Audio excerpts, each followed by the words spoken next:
Buenas, buenas, ¿cómo les va? ¿Qué dicen? Bienvenidos. Se trata de conocer el trabajo de los diputados y diputadas de la Nación, que claramente ya en sesiones ordinarias es mucho, es intenso y es interesante también otras actividades que se dan dentro del marco del Congreso de la Nación que nos ocuparemos. Falta un poco de fresquito, ya que estamos al aire, ya pedimos al aire el fresquito, el aire que va y viene.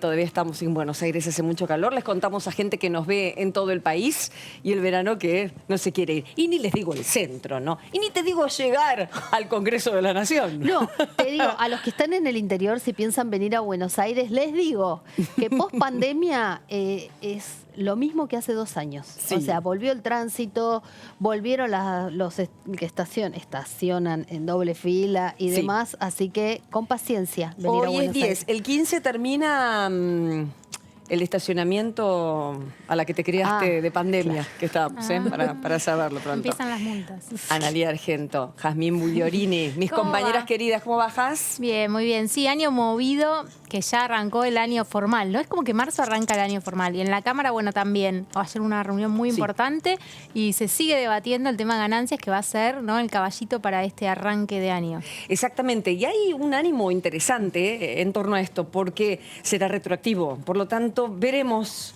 claramente en el tramo que va hasta 150.000 pesos, un poquito más, después con ajuste que hará la reglamentación del Ejecutivo hasta 173.000. Y ayer se habló y mucho en la comisión, claro, fue la primera comisión, la de Hacienda y la de Trabajo, en la que hablaron funcionarios, habló la funcionaria de AFIP, habló el ministro y, que tengo la cuca, se me perdió por ahí por la vida. Ahí la tenía. Ah, perdón, muchas gracias, Gustavo. Vení, un día vas a venir a conducir conmigo, si quieres. Cuando quieras. Más o menos es porque me habla por aquí, es lo mismo. Decíamos, una reunión de comisión larga que hubo y además otra reunión por fuera de la comisión con el resto del mundo sindical que había quedado pendiente, porque se hizo una reunión la semana pasada, continuó ayer. Ana. A mí, vos sabés que de todo lo que dijeron, el ministro de Trabajo, Claudio Moroni, habla poco, ¿viste? Sí. Y Mercedes Escueto. Marcó del Escueto.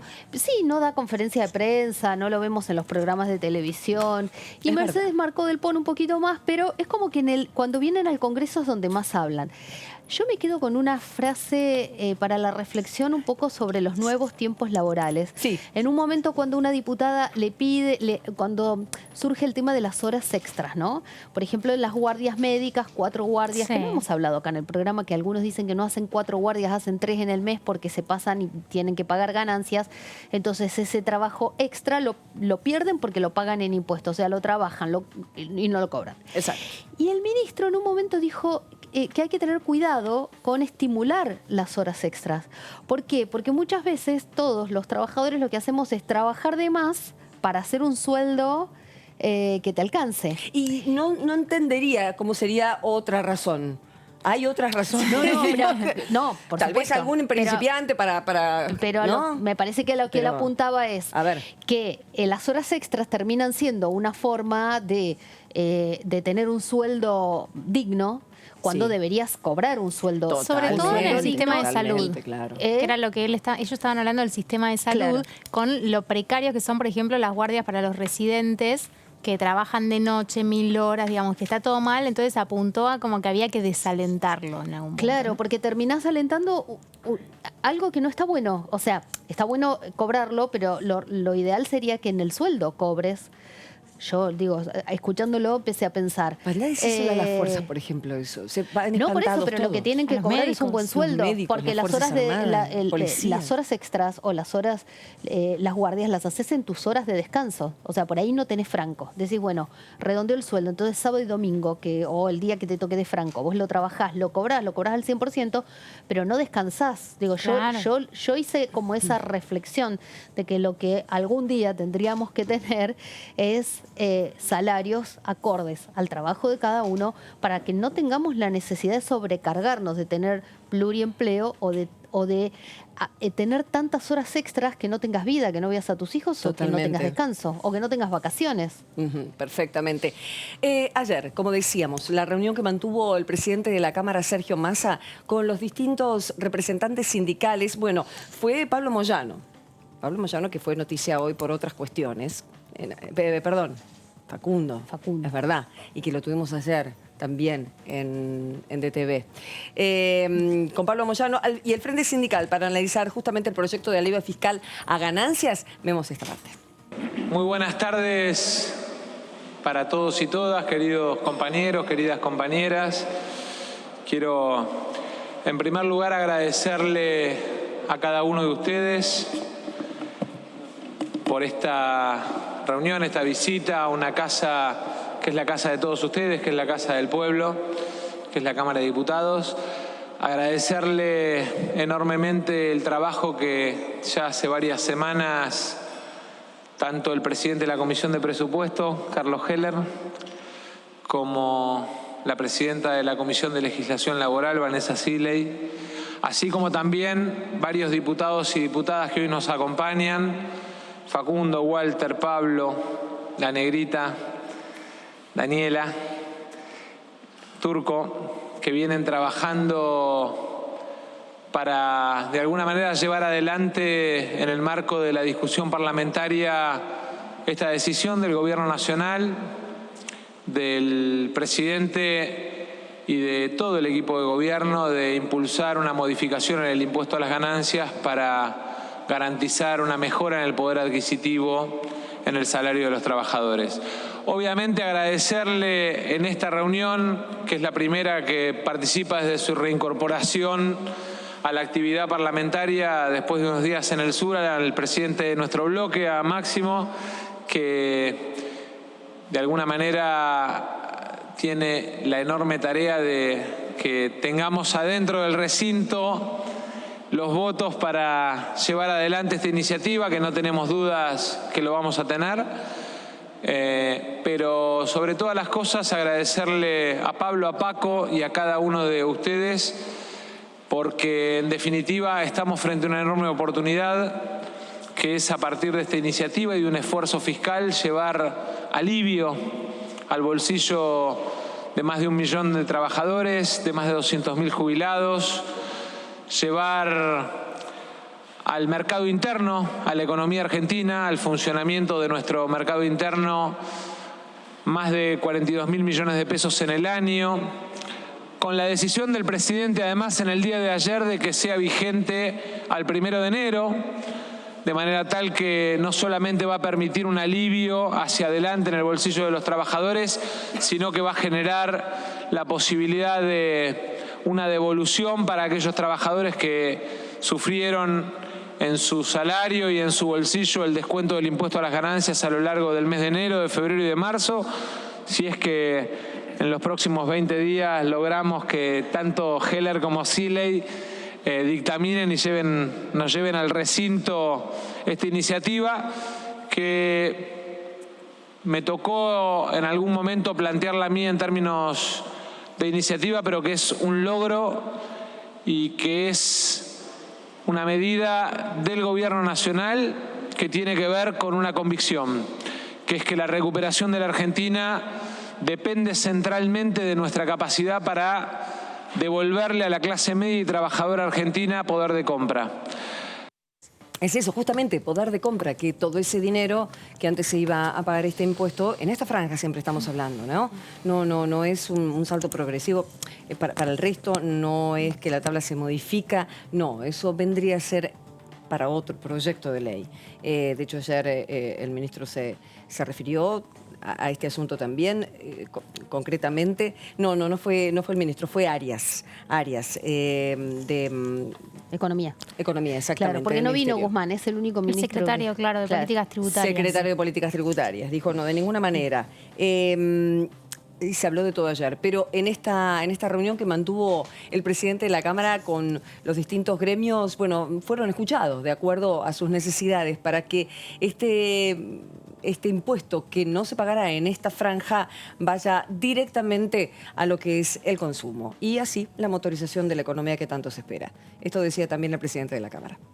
A lo largo de los últimos 4 años, producto de una pandemia económica y el último año por una pandemia sanitaria, muchos trabajadores y trabajadoras sufrieron un enorme descuento en sus salarios por el aumento excesivo de tarifas, por el aumento de la presión fiscal por el impuesto a las ganancias, lo que llevó a que tengamos hoy a más del 25% de los trabajadores formales pagando el impuesto a las ganancias. Y esta medida vuelve a ponernos por debajo del 10%. Sucedió 2 veces. Sucedió cuando arranca ya con la tablita de Machinea y sucedió en el 2014. Después nunca tuvimos este nivel tan bajo de incidencia del impuesto a las ganancias en el salario de los trabajadores. Y obviamente que para nosotros, más allá de que entendemos que hay particularidades en los convenios, en las actividades, en las regiones de la Argentina, que también merecen ser charladas, dialogadas, debatidas en este ámbito y en el ámbito de las comisiones, por sobre todas las cosas, para nosotros es la tranquilidad de saber que estamos cumpliendo la palabra. Allá por julio-agosto del 2019, el presidente, el entonces candidato y presidente Alberto Fernández, planteaba la recuperación del ingreso del salario de los trabajadores a partir de bajar el peso del impuesto a las ganancias en el salario, y esto, de alguna manera, manteniendo la sustentabilidad que las metas macroeconómicas del presupuesto 2021 nos han planteado, nos permite tener la satisfacción de que el esfuerzo hoy lo tengan que hacer otros, pero los trabajadores sientan un alivio y eso es realmente muy importante. En los últimos días, frente a lo inexorable de no encontrar una respuesta política, una medida tan contundente, porque estamos más que duplicando el piso del mínimo no imponible, empezamos a escuchar algunas voces que plantean la cuestión de la sustentabilidad fiscal. Y yo quiero que tengan un dato objetivo, concreto, claro, para el debate de este tema, que tiene que ver con qué dejamos de pagar para poder llevar adelante esta inversión o esta recuperación en el bolsillo de los trabajadores a partir del esfuerzo fiscal. Y es básicamente el resultado, uno de los primeros resultados que vemos en concreto en el bolsillo de los trabajadores de la renegociación exitosa de deuda el año pasado por parte del gobierno argentino en medio de la pandemia. El alivio de obligaciones de deuda que teníamos para pagar este año, de vencimientos de deuda privada, a partir de la exitosa renegociación de deuda, nos permite encarar y financiar no solamente 1.2 billones, o sea, 1.2 millones de pesos en inversión para la obra pública, para generar el empleo y reactivar el mercado interno, sino que además nos permite con tranquilidad enfrentar esto que pretende ser un alivio fiscal enorme para el bolsillo de millones de trabajadores argentinos. Ahí así hablaba el presidente de la Cámara Baja en referencia a este proyecto de ley que al parecer, y según también las voces de la oposición, de Juntos por el Cambio, si bien, y después vamos a regresar a este tema, por supuesto, están pidiendo ciertas modificaciones en el espíritu de la ley, están de acuerdo y saben que esto está realmente siendo esperado por muchas miles de personas, 1 millón y pico de personas, 1.267.000 trabajadores que dejarían de abonar este impuesto de ganancias en este rango que va hasta los 150.000 pesos. Ahí lo veíamos con Cecilia Moró, con los diputados Máximo Kirchner, claro, Carlos Heller, Vanessa Siley. Estuvo también Facundo Moyano, chicos. Recibió a Pablo Moyano y al resto de los gremialistas, pero estuvo Facundo Moyano hablando de otras cosas hoy, Walter Correa y Daniela Vilar. Pero ahí la tengo la diputada Fregonese. Entre Ríos presente. ¿Cómo le va, diputada? ¿Qué dice? Buenas tardes. Te tuvimos mucho esperando, Alicia. A ver si... ¿estás muteada? ¿Me escuchás? Ahora sí. Ahora sí. Okay. Estoy igual medio afónica, así que es complicado. Me imagino. Vamos a mantener un tono tranquilo, entonces espero que no hagas mucho esfuerzo. ¿A quién le estuviste gritando? Si podés contarnos. No sé, debe ser que son años como difíciles, son años de mucho trabajo, así que me parece que llega un momento que decís, algunos días de vacaciones uno se tiene que tomar, y los que vivimos también, yo que vivo en zona rural, como bien lo sabés, Sí. también pasamos sequía, ahora seguimos con una sequía, entonces también es difícil ausentarse e irse, así que bueno, hace Te entiendo. Lo emocional pasa por la garganta, siempre, absolutamente. Cuando pasa algo es porque hay cuestiones que están desarregladas, amén de, por supuesto, ir a un foniatra y arreglar la cuestión. Alicia, me mencionabas eso, se me vinieron los incendios que recién estaba hablando de Chubut, porque es verdad, cada provincia, además de la cuestión nacional y de los temas importantes y enormes que ustedes tienen que atravesar aquí en la Cámara, está la cuestión coyuntural de la propia tierra. Vamos a hablar de educación hoy, porque la verdad que nos interesa mucho cómo han vuelto a clases después de este tironeo tan terrible, pero han vuelto los chicos. Y por eso te quería preguntar un poco la realidad de Entre Ríos, cómo están y cómo están ustedes como bloque también allí en la provincia con respecto a este tema y a la cuestión vacunación. Bueno, desde ya muchas gracias por haberme convocado. Y bueno, si queremos hablar de educación, en realidad tendríamos que hablar de dos aspectos. Primero es de qué manera las escuelas van a poder implementar los protocolos. Porque los protocolos es algo formal, pero lo más importante es cómo se puede llegar a implementar en la escuela y que eso permita, ¿sí?, la continuidad educativa. Siempre entendiendo, y eso yo creo que es fundamental que todos lo podamos entender, que estamos en una incertidumbre permanente y que no vamos a tener seguridades. Entonces, si vos planteás si nosotros nos vamos a plantear que la vuelta a las aulas va a ser algo que tiene que ser de manera permanente, que no va a tener complejidades y que no va a tener dificultades, no vamos a estar ayudando ni a los docentes, ni a los padres, ni a los niños. Lo que nosotros sí tenemos que tener mucha claridad es que este proceso, que es un proceso nuevo, porque seguimos en una pandemia, estamos hablando de que va a haber un rebrote, no sabemos cuándo van a estar todos los docentes vacunados, ni cuándo va a estar toda la población vacunada, nosotros nos vamos a manejar en ese escenario. Bien. Entonces, lo primero que tenemos que tener en cuenta es de qué manera todos nos vamos a comprometer con la apertura de las aulas. Y ahí vamos a necesitar de nación, de provincia, de las departamentales de escuelas, de los municipios y de, yo te diría, la contención de la escuela misma, de los padres, del personal docente, que van a recibir toda esa carga emocional que va a ser enorme. Porque este proceso está como muy empapado de miedos, de inseguridad, de culpa. Entonces, ¿cómo vamos a manejar todo eso? Eso va a ser muy importante, va a ser casi lo fundamental.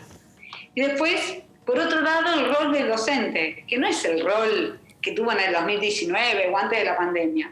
Es un docente que va a tener que recibir alumnos que van a estar nerviosos, van a tener todo un miedo al contagio, padres que también van a transmitir ese miedo, y esa situación al docente también le va a generar una carga que es muy pesada. Y con eso vamos a tener que lidiar permanentemente. Y ahí, mirá, hay un especialista en educación que yo sigo bastante, que se llama Alejandro Castro Santander, no sé si alguna vez lo escuchaste, ya lo vas a escuchar. Dale. Él dice algo que me encantó. Dice, tenemos una gran capacidad para el desencuentro. Y después aclara que en temas tan importantes, y lo voy a leer porque es una frase de él, yo no me quiero hacer dueña de una frase, por favor. Dice, nosotros vivimos desencontrados y en esta incapacidad para ver cómo hacernos, para acordar en algo tan importante que es ver cómo hacemos para que los chicos estén en la escuela aprendiendo. Yo creo que si todos estamos de acuerdo, que creo que todos tenemos y estamos de acuerdo, que los chicos tienen que tener una continuidad pedagógica, que tienen que poder seguir aprendiendo y que, bueno, y que tienen que tener las herramientas para su futuro, entonces tenemos que sí o sí ponernos de acuerdo. Bien. Y sí o sí tratar de postergar las discusiones políticas para juntarnos y para hacer que esto suceda. Bueno, ese es uno de los temas que a mí me parece que es muy importante. Y después, otro de los temas es saber que este sistema va a ser mixto. Va a haber presencialidad y no presencialidad. Pero nosotros ya aprendimos en el 2020 que la no presencialidad tampoco es garantía de aprendizajes. Y lo que hizo fue generar una brecha, ¿sí? Por justamente por la inequidad en acceso a lo que son las herramientas tecnológicas. Recordemos que el 60% de las escuelas tienen conexión a Internet y que no siempre la conexión es ideal, porque eso no permite que todos los alumnos estén conectados al mismo tiempo. Sí. Y por otro lado, hay un 20% de chicos que no tienen computadoras y hay otro tanto que no tienen Internet, que es más o menos el 20%. El 23% no tienen herramientas tecnológicas y el 20% no tiene Internet. Entonces, nosotros entendemos que sí o sí tenemos que manejarnos en este sistema mixto que va a ser de presencialidad y no presencialidad. Y entender que también tiene que haber un apoyo muy grande desde las autoridades nacionales y provinciales para tratar de achicar esa brecha tecnológica que hay entre los que tienen más acceso y los que tienen menos acceso a la tecnología. Alicia, sí. Es solo para decirte esto, porque me encantó lo que trajiste del pedagogo. En el encuentro incluso estamos tan fácil desencontrarse, ¿no? Como que uno enseguida es lo que sale, pero no celebramos ese encuentro. Y en el encuentro surge otra cosa. Eso es interesante saber. ¿Crees vos que el docente está preparado para la contención casi muy finita, porque no sé quiénes contienen al docente para que el docente contenga a tanto padre preocupado? Tengo dos, una en secundario y la otra en primaria, que su burbuja se aisló porque un compañero lógicamente tenía síntomas compatibles, pero cuando a los chicos se les explica, lejos de, uy, otra vez, uy, qué pena, se interrumpió. Ya, por eso te quiero preguntar si vos crees que al menos los docentes en tu provincia están preparados para ese devenir de la nueva escuela que estamos teniendo. ¿Y qué se debería hacer desde Nación o desde el Consejo Federal? Porque entiendo que la educación tiene que ver con cada provincia junto con la salud, ¿no? ¿Verdad? Era las cuestiones federales de la última Constitución. Pero por eso mismo, frente a lo nuevo, frente al nuevo encuentro, que encima con barbijo, cosa que para muchos niños es terrible, para todos los niños es terrible, para no leer, uno aprende leyendo la cara del docente y ahí surge el verdadero encuentro. Bueno, ok, por prevención ahora no, más todas las bacterias que se cuentan ahora que se están respirando, otro tema, pero que tiene que estar el barbijo cuando no se lo sacan. Pasando eso también, esa barrera, ¿crees? Y te vuelvo a preguntar, ¿que el docente está preparado para sostener todo esto? Yo creo que, te hago una pregunta, ¿quién está preparado para vivir lo que venimos? Nadie estaba preparado. Mi nieta me ve y después, viste, bueno, todos nos cuidamos. Vamos a la cámara y después hacemos una cuarentena. Todos nos cuidamos. Mi nieta me ven con barbijo. ¿Te imaginas que los bebés lo que ven en un principio son mujeres o hombres o personas con barbijos? Es la nueva realidad. Si vos te pones a pensar, es re loco. Bueno, nadie está preparado. El tema es si vos vas a castigar o culpar o responsabilizar, o si vas a acompañar entendiendo que va a ser algo complejo. Yo creo que ese es el cambio. En Entre Ríos, hoy, por ejemplo, bueno, hubo paritarias nacionales, y bueno, en Entre Ríos hay paro, creo que es jueves y viernes. Hay paro docentes. Los docentes también tienen miedo. y también tienen un tema salarial. ¿El También paro por tienen qué, Alicia? ¿Por qué? ¿Es por cuestión salarial? por cuestión salarial. Mm. Eso es algo que tiene que definir. Pero además también hay como cierta angustia en los docentes de cómo va a volver a la escuela. Si nosotros decimos que nosotros realmente no nos podemos poner en el lugar de otro. ¿Pero no empezaron las clases todavía? Empezaron las clases, tuvimos un paro que no tuvo un acatamiento completo, pero sí hubo un alto acatamiento.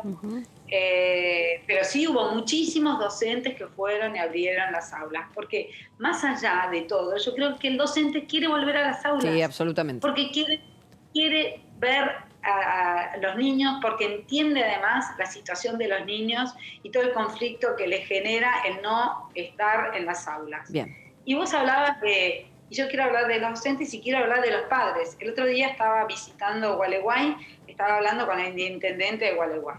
Y me decía esto: yo tengo a 2 hijos, tienen que llevar un barbijo distinto todos los días. Entonces, tienen que usar uno el lunes, otro el martes, otro el miércoles, otro el jueves, otro el viernes, el fin de semana se lavan bueno. ¿Cómo hacen los padres que tienen 5 hijos? Sí, Y que ¿por no qué un tienen barbijo? metas? Sí, es comunicación total. Bueno, perdón, en el colegio de mis hijas tienen que llevar 2 por día. Sí, eso uno de porque se les repuesto. pierde, Y bueno, lógicamente que los pero chicos ya se lo son 10. olvidan. Sí. Lo que no sé por qué no se puede lavar. Diputada, buenas tardes, pero hay cosas que también salen un poco de la practicidad, ¿no? Cada colegio tiene su manualcito. Se pueden lavar. Hay colegios que sí tienen, por ejemplo, yo te hablo de mi provincia, hay colegios que tienen capacidad de ahorro y que pueden comprar barbijos, hay otros que no.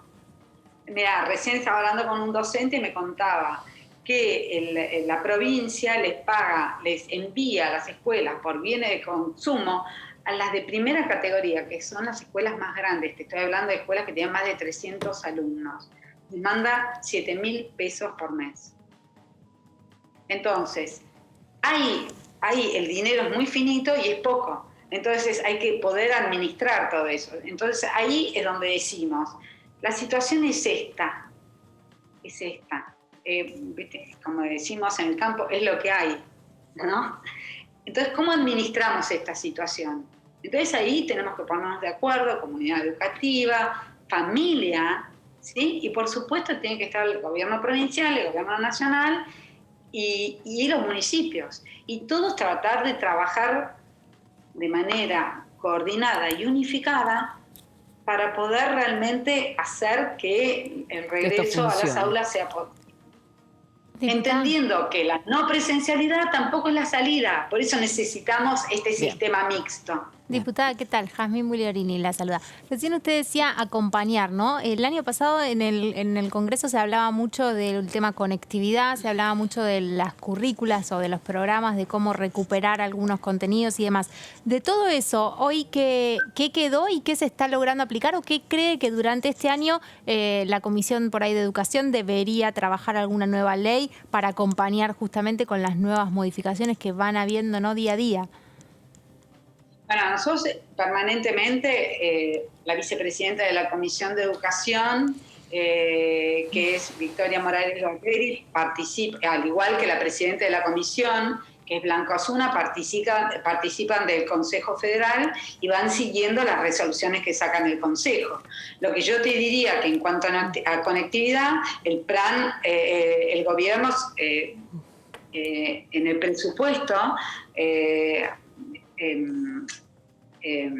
aumentó el presupuesto para lograr más pisos tecnológicos y para ampliar la tecnología.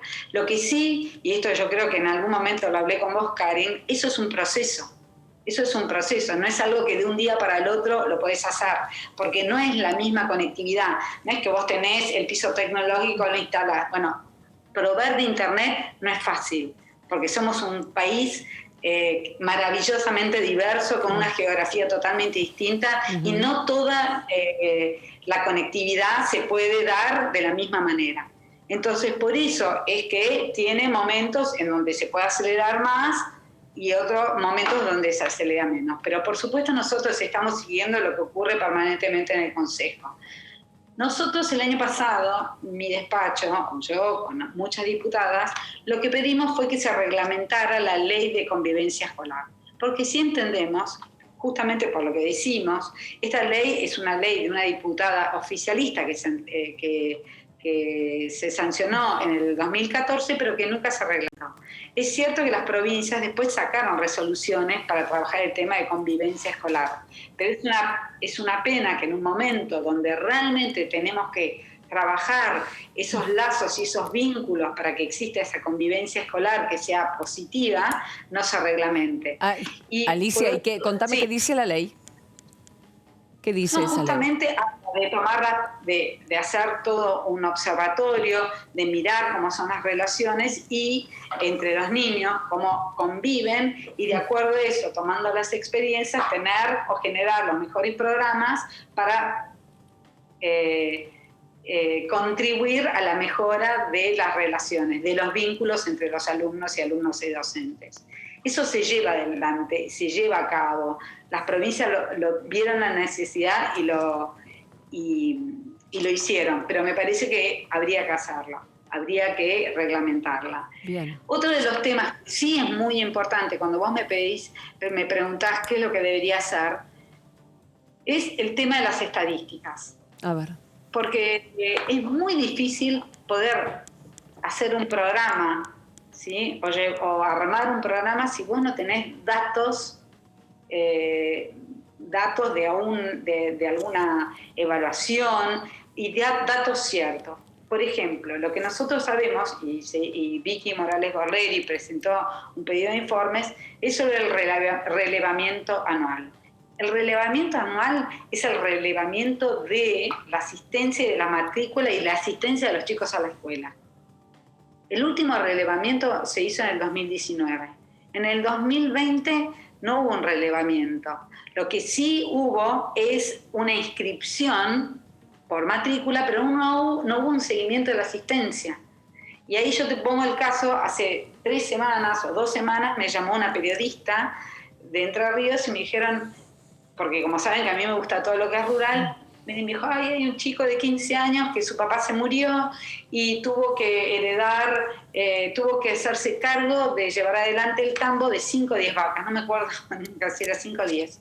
Y ese chico el año pasado no podía bajar los PDF en el teléfono. Y como no podía bajar el PDF en el colegio, pidió asistencia, no sé por qué, si por falta de conectividad, la verdad que no sé, no creo que haya habido mala voluntad. Ese chico abandonó la escuela. Sí, claro. Y este año nadie lo buscó. Claro. Ese chico no está. Entonces, cuando nosotros hablamos de un número, decimos es 1 millón, es 1,5 millones. Y ahí, la realidad es que no tenemos. ¿Quién lo tiene que buscar ahí? ¿Quién es el municipio? ¿El gobierno de la provincia? ¿Quién tiene que ir a buscar? Porque acá, por ejemplo, en Ciudad lo fueron a buscar, el gobierno de Ciudad, por ejemplo, que hicieron todo un tema con eso. O las propias escuelas, ¿no? En la escuela de mis hijas, cuando veían que algún alumno no se conectaba, sí, claro, llamaban a la casa. Sí, o no entregaban las tareas. Claro, pero eso también depende. A mí, yo lo que estaba pensando, escuchándola a la diputada Fregonese, pensaba que esta pandemia es una gran oportunidad para cambiar muchas cosas, ¿no? Y además para enseñar muchas cosas, porque la pandemia nos enseña cómo, el tema de la responsabilidad individual y colectiva, ¿no? Cada escuela, como usted decía, tiene su protocolo, que si un barbijo, que si 5, que si 2 cada día, etcétera. Si la distancia en el recreo. Y hay mucho, en definitiva, que tiene que ver con la conciencia y lo que cada uno haga en su lugar de trabajo o en su lugar de estudio. Porque no podemos poner un docente para que vigile a cada chico en el recreo, que no se junte o que en el baño no se acerque a otro, ¿no? Entonces me parece también que es una gran oportunidad quizás para incorporar en los contenidos y aprender muchas otras cosas que a veces vivimos como más egoístamente, ¿no? Mira, me encanta lo que estás diciendo. Quiero terminar el tema anterior para contarte. Mucho tiene que ver con la escuela. La escuela es la que toma asistencia. Entonces, cuando un alumno no viene un día, no viene 2 días, 3 días, 4 días, 5 días, bueno, puede hacer esa consulta. Pero eso tiene que también tener un apoyo de la provincia, porque nosotros tenemos un relevamiento anual. Y ahí se supone que escuela, departamental, provincia, nación, se va nutriendo, nación se va nutriendo con todo lo que va pasando, con toda la información que pasa desde la escuela, que es el centro, ¿no? Es el lugar donde suceden las cosas para arriba. La ley de trayectorias escolares no tenía que ver con eso, con ese seguimiento que le hacen al alumno. Tiene que ver con el seguimiento y con el seguimiento de la trayectoria, justamente que tiene que ver con los aprendizajes, que también ahí decimos, nosotros durante la gestión nuestra, no es simplemente, ¿me escuchas bien? Sí, pregunto si tiene media sanción como para esa ley. Esa tiene media sanción. Perfecto. Tiene media Falta Senado. La aprobamos nosotros. Claro, Sí, le hicieron acá. Exactamente.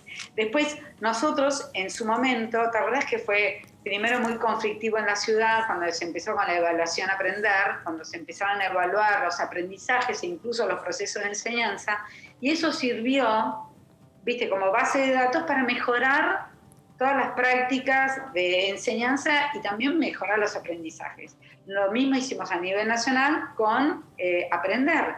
Y eso nos permitió entender y conocer cuáles eran las habilidades que estaban aprendiendo, cuáles eran los contenidos que estaban aprendiendo los chicos. Bueno, eso el año pasado, y yo entiendo que fue muy difícil, pero necesitamos recuperarlo, porque también cuando los chicos vuelven a la escuela, nosotros tenemos que ver de qué manera podemos equiparar los aprendizajes, sabiendo que hay chicos que nunca aprendieron, porque se alejaron totalmente de la escuela, otros que se conectaron 3, 4 veces, otros 1, otros 5. O sea, así mayor que seguimiento. Eso también es algo importante. Eso es algo muy importante. Con respecto a lo que decís del medio vaso lleno, yo siempre digo, esto es una oportunidad. Y ya te digo 3 cosas positivas. La escuela recuperó la centralidad. Porque la escuela no solamente es un lugar, y yo pienso en la escuela rural, la importancia de la escuela rural, que es el Estado presente en un lugar donde no hay nada, ¿no? O donde hay muy poca población. La escuela volvió a tener su centralidad. El docente pasó a ser de vuelta el actor principal. Bien. Y volvió a ser valorado. Y después la familia de vuelta volvió a la escuela. ¿Cuánto tiempo pasó donde los padres no iban a la escuela? Había reunión de padres, los padres no. Bueno, hoy los padres sí o sí tienen que estar comprometidos con todo lo que eso conlleva. Sí. Pero te entiendo el punto y es muy importante que haya habido otra vez a la fuerza, con mucho dolor en el medio, mucho desencuentro, mucha soledad, padres que no sabían de qué estaban hablando los hijos, padres que no estaban porque estaban trabajando, pero es cierto, tenían que sí o sí entender que esos niños necesitaban apoyo. Gracias, Alicia. Ya vamos a seguir hablando de este y de otros temas, pero hoy queríamos que el tema central fuera la vuelta a clases en cada provincia, cómo lo veían, cómo lo ve la oposición y bueno, ahora vamos a ir a buscar a una dipu oficialista. Gracias, Alicia, un abrazo. A ustedes, hasta un abrazo luego. Entre Ríos también, como siempre. Saludamos a la provincia de los representantes, vemos la provincia. En algún momento te vamos a poner algún paisaje también, viste que nos encanta cuando tienen la cámara ahí en la ventana y podemos ver algo. La diputada Fregonese siempre habla de la ruralidad y eso es muy, muy bueno. Ya la tenemos a Rosa, la diputada Muñoz. Hola, diputada, ¿cómo va? Rosa, buenas tardes. Karin la saluda. ¿Cómo anda? ¿Me escucha bien, diputada? ¿Me escucha? No estaría. Sí, volvemos. Ahora está, ahí sí. Ahí está. ¿Me escucha bien, Dipu? Ahí está, no sé. Sí. Perfecto. Sí. ¿Cómo anda? ¿Bien, diputada? Bueno, y acá estamos. Sí, entiendo por qué. Diga. Un poco triste por lo que nos está pasando. Sí. Cuéntenos, vamos a contarle a la gente, por ahí en este momento no sabe, es una noticia de desarrollo de hoy, incendios en la zona de Maitén, zona cordillerana, son 2 focos muy, muy grandes y lenguas de fuego que están hasta por el aire por la cantidad de viento que hay. Cuéntenos, Rosa, ¿qué se sabe de eso? Sabemos que el Gobierno Nacional ya envió avión hidrante para paliar, pero situación desesperante, gente que ha perdido sus casas, ¿verdad? Totalmente, la situación es muy desesperante, tanto en Golondrinas, El Hoyo, Cerro Radal, Maitén. Es nuestra cordillera, nuestra bella cordillera. Y lo más lamentable es que fueron incendios Sí. de alguna manera intencional, Sí, claro que porque sí. fueron 5 focos a la vez. Y lo lamentable que se han quemado barrios enteros, Dios mío. casas, o sea, la gente está quedando a la calle sin nada. Y el daño ambiental que ha provocado, que está provocando todo esto, y todavía la imposibilidad de poder controlarlo. O sea, se han puesto esfuerzos, pero muy difícil. Diputada, usted decía, intencional, escuchaba hace un ratito a un brigadista también hablar que lo que se necesita, está bien, la ayuda de todo tipo es necesaria en este momento, pero lo que se necesita es que la gente entienda, estos fuegos intencionales tienen alguna razón de desmalezar o no lo sé, por eso lo pregunto en Cordillera cómo es, que es diferente a otro sector del país cuando el incendio es intencional. Vivienda, protesta, camping, ¿por qué No. creen que se incendiaron? Generalmente los incendios que nosotros hemos tenido siempre fueron intencionales y es con los fines inmobiliarios. O sea, despejar Dios mío. los cerros, porque quien conoce la cordillera nuestra como la del Bolsón, pueden ver dónde están enclavadas las viviendas. Es un paisaje bello, un lugar hermoso para vivir, para trabajar, y la tranquilidad que hay y lo que se ha construido durante todos estos años en la cordillera es impresionante, y ahora todo está siendo devastado por la mezquindad de los seres humanos, porque recién miraba los videos de una familia que alcanzó a subirse a la camioneta y llorando porque veía cómo se quemaba su casa. O sea, es doloroso. Es tremendo. Hay 12 desaparecidos, se dicen 12, entre 12 y 20 desaparecidos, porque hay gente que no ha tenido tiempo de salir, porque ha sido rodeada por el fuego. Y desde ayer y hoy la provincia está a un viento impresionante, o sea, el fuego se expande más rápidamente. Nuestro gobierno provincial y el gobierno nacional están trabajando en conjunto.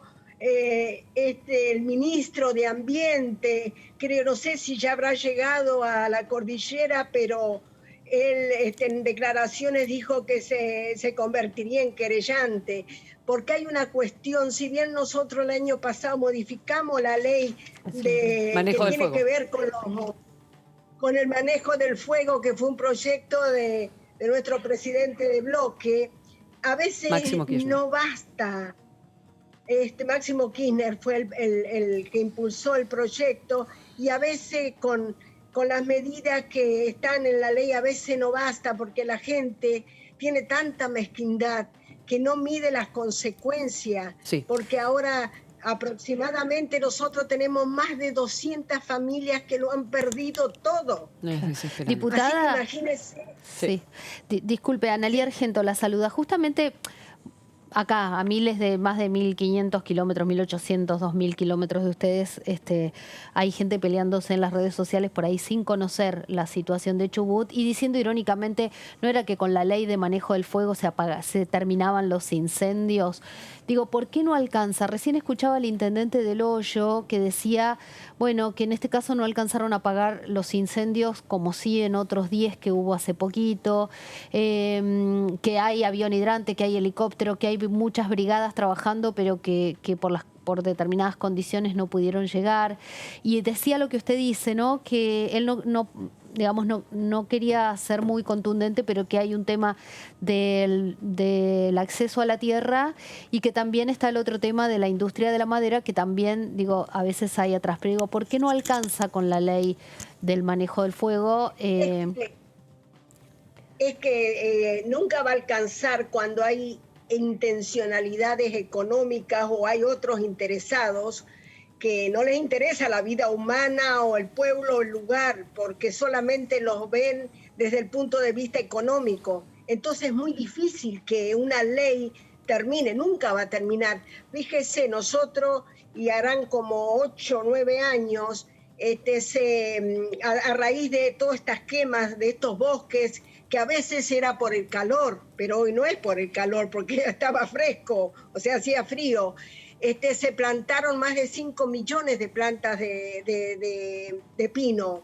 Se hicieron una plantación impresionante y cuando uno va llegando a la cordillera ve los bosques de distinto tamaño que reflejan la idea y la necesidad de implantarlos, pero con estas quemas intencionales se destruye también el medio ambiente. No se olvide que nosotros tenemos parques nacionales de bosque milenarios. Seguro. Entonces es no querer el lugar donde vivo, o destruir la naturaleza, o no querer o mirar el signo peso por delante de la vida, ¿no? Es eso, no se piensa en otra cosa, no se tiene responsabilidad. ¿Están identificadas las personas que iniciaron los focos? Se entiende que se está investigando, claro, pero ¿qué se dice en la provincia? Se está investigando, pero ¿sabe qué? En hechos anteriores también se llegó a las personas y las penas no resuelven el daño ambiental y económico y lo que le causa a las familias, porque fíjense que son más de 200 familias que tienen que empezar de cero y son lugares maravillosos, o sea, donde las construcciones no son construcciones pobres realmente, sino son grandes inversiones que se han hecho. Fortunas.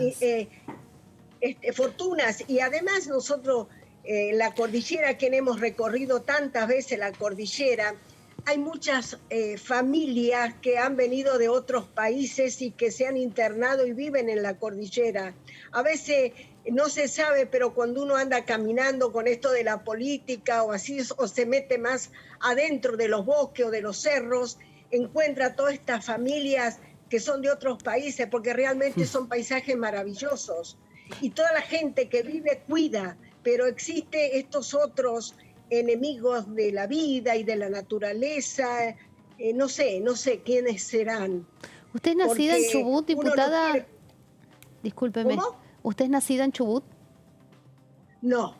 También eligió. Yo soy nacida. Sí, y no, porque es una provincia maravillosa. Yo nací en una hermosa provincia también, pero la vida y el trabajo me trajo acá hace más de 50 años más.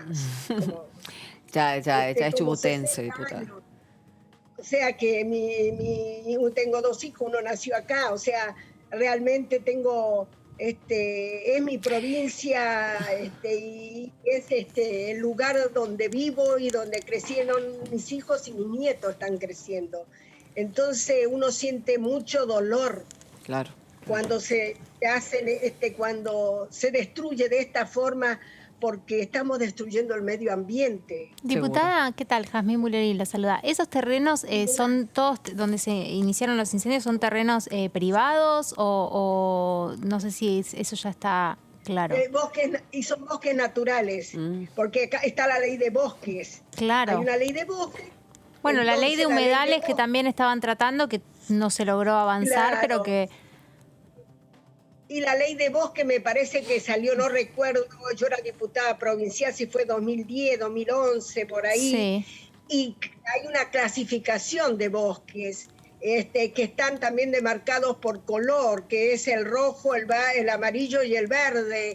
O sea que son los bosques donde podés visitar, pero no vivir, otros que podés vivir y otros donde están los pueblos. Perfecto. Y bueno, si vos destruís el bosque, lo que más si lo destruís, avanza la población, avanza todo. Claro. Entonces, este es el tema, pero nosotros en la provincia, en su momento, no sé si seguirá no recuerdo porque no, elaboramos una ley donde quedaba prohibido, una vez que se quema, que un bosque es incendiado, se incendió, usarlo para la construcción de viviendas, si no se tiene que replantar el bosque. O sea, se tiene que hacer ese trabajo de volverlo a plantar. Bueno, algo así como la medida de la ley de manejo también, ¿no? Claro. Algo así como lo que han votado aquí en diputados. Y eso está en la ley de manejo del fuego también de ahora. Diputada, nosotros... No, termine la frase si quiere, porque le iba a preguntar, ¿y qué pasa con las penas que no alcanzan, que usted decía? ¿Qué se necesita reformular ahí en el ámbito penal para que las penas sean mayores?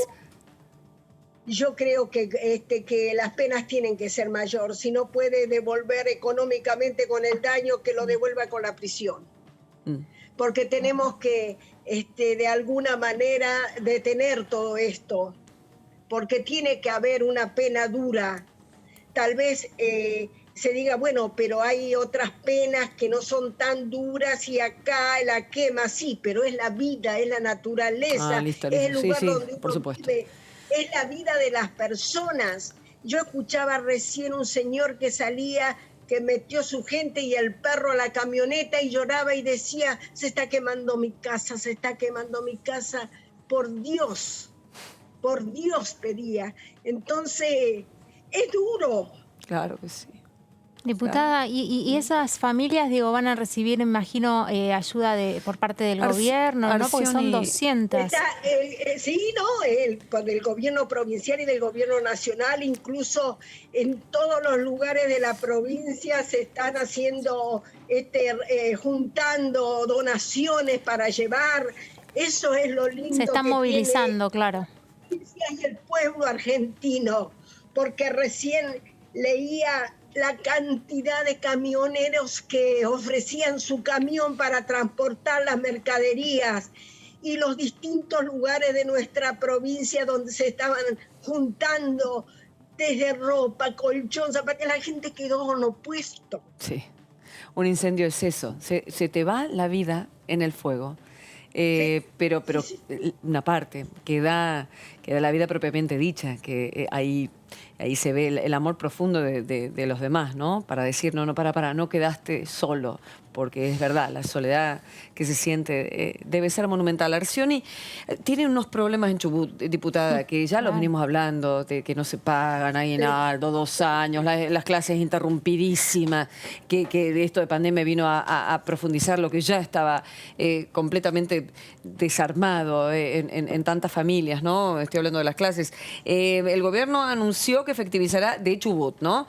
Un desembolso de 10 millones de pesos para asistir a las familias que fueron afectadas por las llamas y para las tareas de reconstrucción. Y por un segundo, después si quiere volvemos, la saco de esto de los incendios porque Chubut también estuvo en las noticias nacionales esta semana por la cuestión de pararse frente a la decisión de la provincia de que sea una provincia minera, de que comiencen las tareas de exploración en lo que es la meseta central, pero que la cordillera se vio también la protesta negándose a esto cuando tal vez tiene el apoyo de la zona central de la provincia porque se necesita trabajo desesperadamente. Quería saber su opinión con respecto a este tema y de cómo pueden confluir los intereses de todos, de cuidar el medio ambiente con respecto a una decisión que tomó la provincia de que no se hiciera minería, pero la decisión esta de Arcioni de promover en un sector, en rezonificar, este es el cambio para que se pueda trabajar, y el apoyo del presidente de la Nación, que apoyaba esta medida. Mire, Chubut es una provincia minera. Usted recuerde que tenemos más de 110 años de que se explota el petróleo.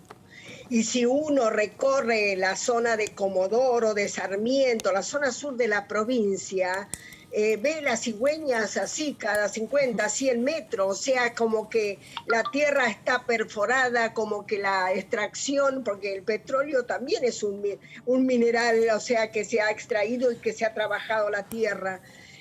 Realmente la zonificación está por constitución, o sea, trabajar en la zonificación. Y si uno recorre la meseta patagónica, realmente se da cuenta que es como que el tiempo se ha detenido. porque ustedes recuerden que el origen de lo que vivían hace años los patagónicos era del ganado ovino, Sí. bovino, caprino, por eso estaban y casi todas estos ganados eran de grandes estancias que los dueños eran extranjeros, generalmente eran ingleses. El tiempo pasó y bueno, quedaron pocos en lo que es los que se siguen trabajando con la ganadería. Se trabaja, o sea, nosotros tenemos acá, se ha trabajado mucho en la provincia de los pequeños productores de lana, Sí. de diferentes tipos de lana, donde hacen acopio en galpones para tratar de lograr un mejor precio. Pero cuando uno recorre la meseta es árida, la meseta es desierto, la meseta, o sea, la gente vive como puede y de lo que puede, Seguro. pero también está la gran migración hacia los centros poblados, Claro. o sea, la juventud no se queda. Claro. Nosotros tenemos la suerte de haber tenido un proyecto educativo muy importante, Bien. donde llevamos el secundario al interior. Entonces vos tenés, por ejemplo, en este momento, la mayoría de las escuelas que han comenzado, mi provincia comenzó entre el 35 y el 40% las clases, o sea que volvió a la presencialidad, porque se trabajó con lo que es la virtualidad. Sí. Pero la mayoría de las escuelas son las escuelas del interior, de ese interior solo, desolado, donde no hay fuentes de trabajo, donde no se ha reciclado, donde no hay muchas alternativas más allá que los chicos hagan el secundario, y que le puedo decir que la mayoría sigue el secundario. Bien. Y de ahí hemos tenido muchos profesionales, pero la familia no tiene de qué vivir. Se entiende, Rosa, O se sea, entiende. Entonces,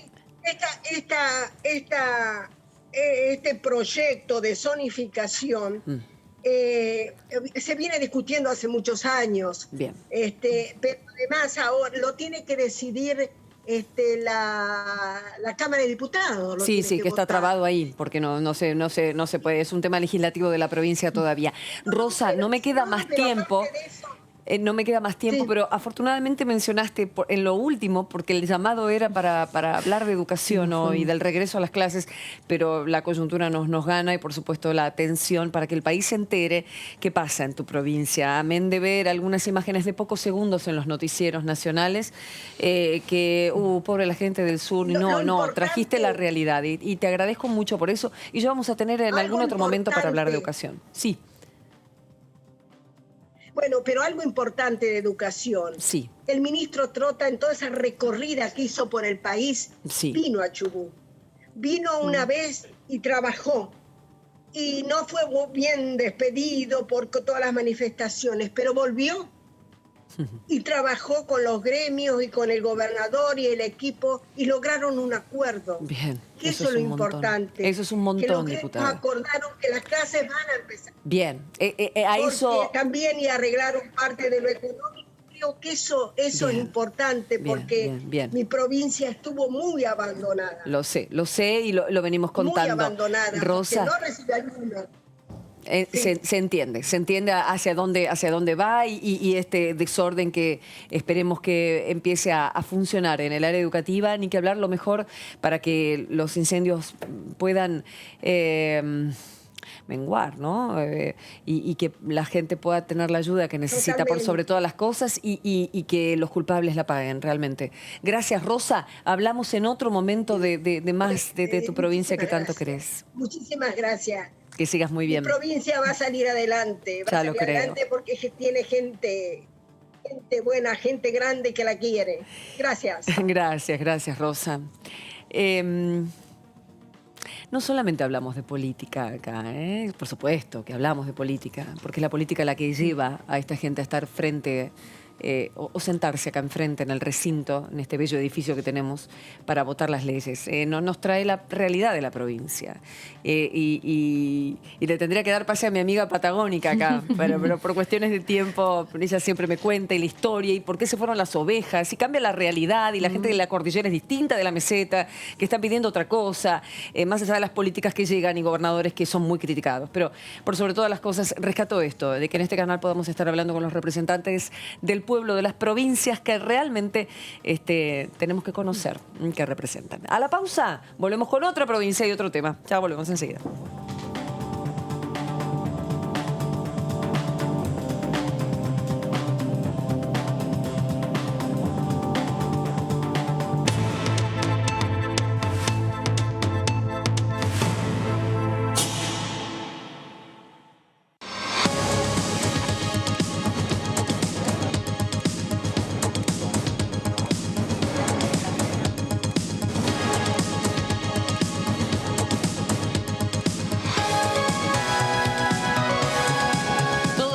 En el Congreso te lo contamos nosotros, porque somos tu voz en el Congreso. DTV, el periodismo del Congreso. En estos meses aprendimos muchas palabras nuevas. ¿Qué es un caso sospechoso? Es la persona que tiene 2 o más de los siguientes síntomas: fiebre de 37,5 grados, tos, dolor de garganta, dificultad respiratoria, dolor muscular, cefalea, diarrea y o vómitos. O si tenés solo pérdida brusca de gusto o olfato. También quien vive o trabaja en instituciones de internación prolongada. O es personal de tareas esenciales en esos establecimientos, comedores u otros espacios donde circula el virus. Para más información, llama al 120. Cuidarte es cuidarnos. Argentina Unida. Ministerio de Salud. Argentina Presidencia. ¿Qué tal? ¿Cómo les va? Muy buenas tardes. Menos del 10% de los trabajadores argentinos pagan el impuesto a las ganancias a partir del momento de la sanción de la ley. Primero, el reconocimiento a que se debata el tema. Este es un tema que viene planteado desde la propia campaña electoral, con lo cual hay que reconocer que lo que se dice en campaña se cumple. Proyecto que apunta a reducir drásticamente la cantidad de trabajadores y trabajadoras que están alcanzados por el impuesto a las ganancias. Estamos hablando en un momento histórico donde se ha recuperado una paritaria central, la Paritaria Nacional Docente. DTV, tercera edición, de lunes a viernes.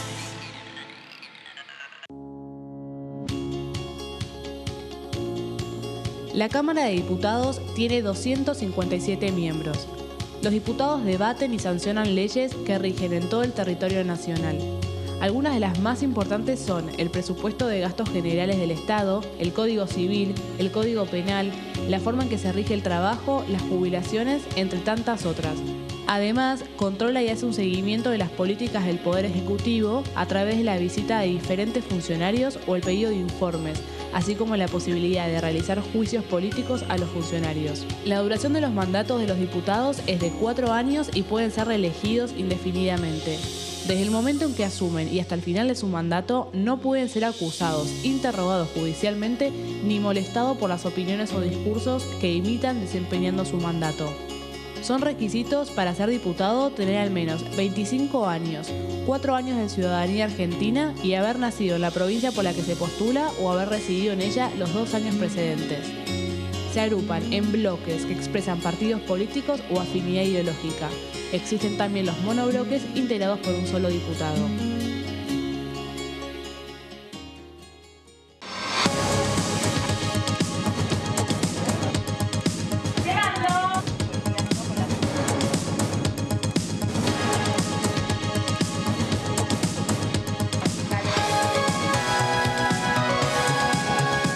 Sucede acá, te lo contamos nosotros, porque somos tu voz en el Congreso.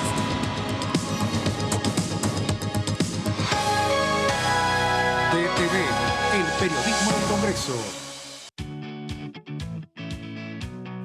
Cuando vuelvas de hacer las compras, recordá siempre higienizarte y limpiar todos los objetos que tuvieron contacto con el exterior.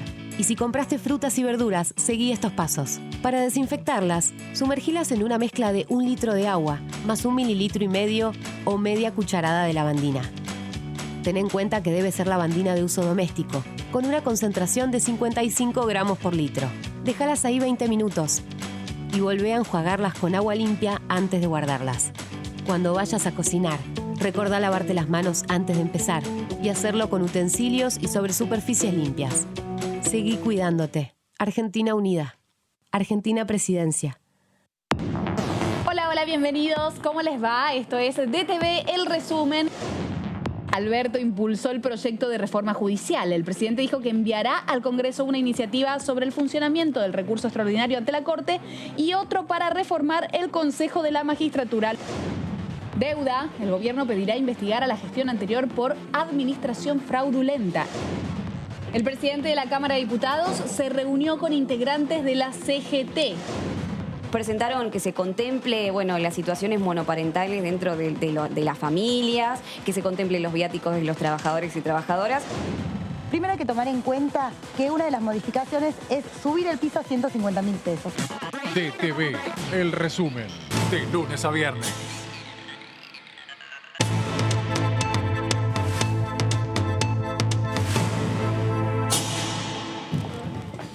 Aquí estamos, con un poco de mate cocido, haciendo honor a las provincias yerbateras.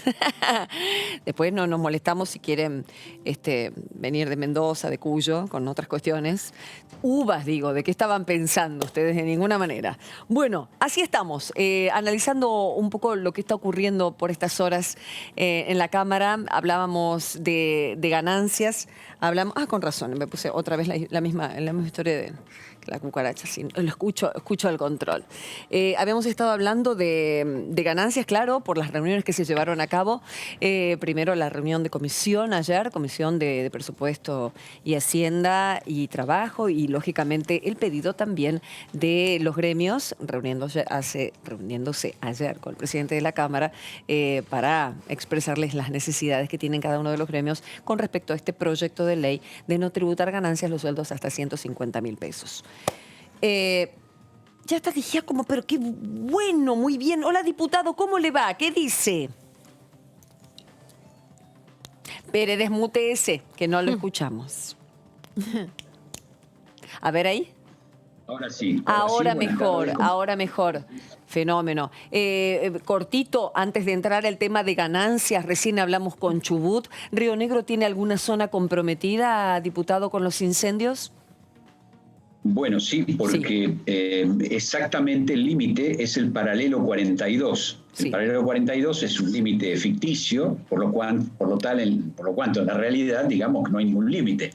El cerro Piltriquitrón lo compartimos. De un lado está el Bolsón, desde el otro lado están las localidades de Chubut, ¿no es cierto? Que son las de Lago Puelo, El Hoyo, etcétera, distintos tipos de localidades que giran alrededor de esa zona. Está Las Golondrinas, el Maitén.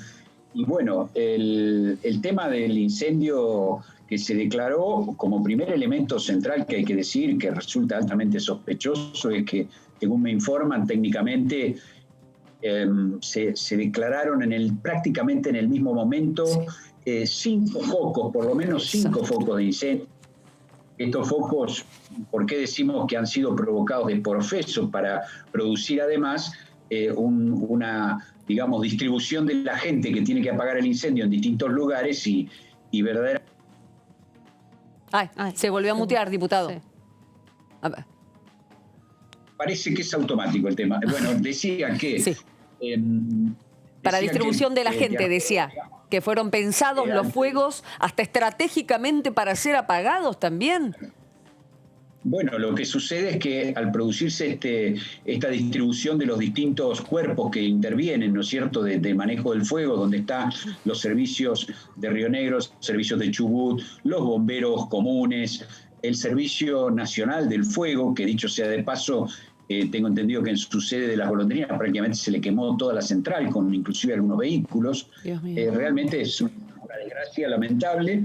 Habrá que ver, digamos, quiénes han sido y cuáles son las motivaciones para producir este tipo de cuestiones, sobre, hay que reconocerlo, un territorio donde un solo fósforo produce un problema porque venimos de un verano muy, muy seco con muy poca agua. En este momento está lloviendo. Hace un rato yo hablé con la gente, con nuestra gente allá del Bolsón, me decían que estaba lloviendo.